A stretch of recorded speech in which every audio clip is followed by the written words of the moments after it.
Russia's finest luxury limousine, the Aurus.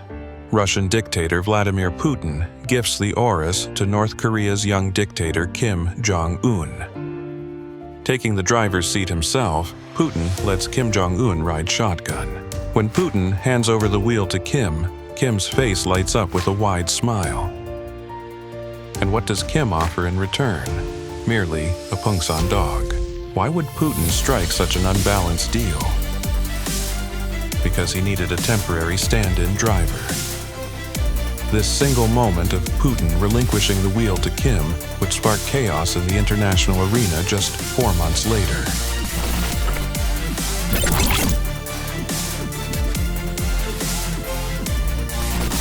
Putin and Kim Jong Un share a laugh, enjoying a roller coaster ride together. They even take a spin on the merry-go-round. But their real relationship is far from this carefree image. During the Russia-North Korea summit, Putin glares at Kim with a menacing look. Putin is someone Kim has every reason to fear. To Putin, Kim is the perfect puppet for his grand scheme.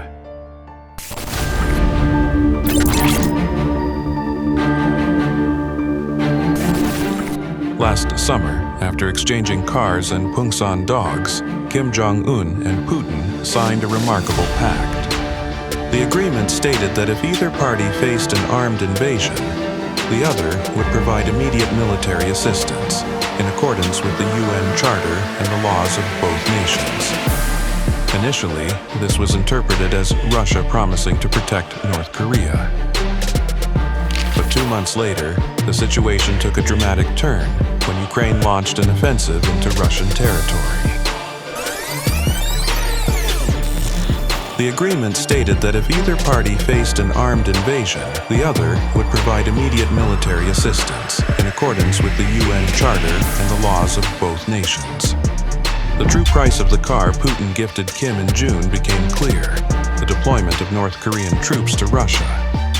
Putin, struggling with an unexpectedly prolonged war, found himself in dire straits. As the US and NATO supplied Ukraine with cutting-edge weaponry, the tides turned against Russia. Mounting casualties stoked discontent among Russian citizens, leaving Putin teetering on the brink of a domestic crisis. Amid this isolation, one face came to his mind: Kim Jong Un, the fellow dictator.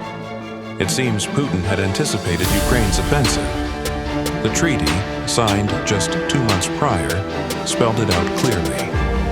Russia, under armed attack, was entitled to immediate military aid from North Korea. The inclusion of clauses referencing the UN Charter and both countries' laws provided a veneer of legitimacy.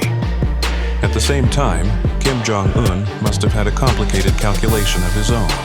North Korea was grappling with deepening economic troubles, repeated natural disasters, and growing public unrest. Even North Korean laborers sent abroad to earn foreign currency were rebelling or defecting in increasing numbers. In his desperation, Kim Jong Un turned to his senior dictator Putin for help. It was a perfect match of supply and demand.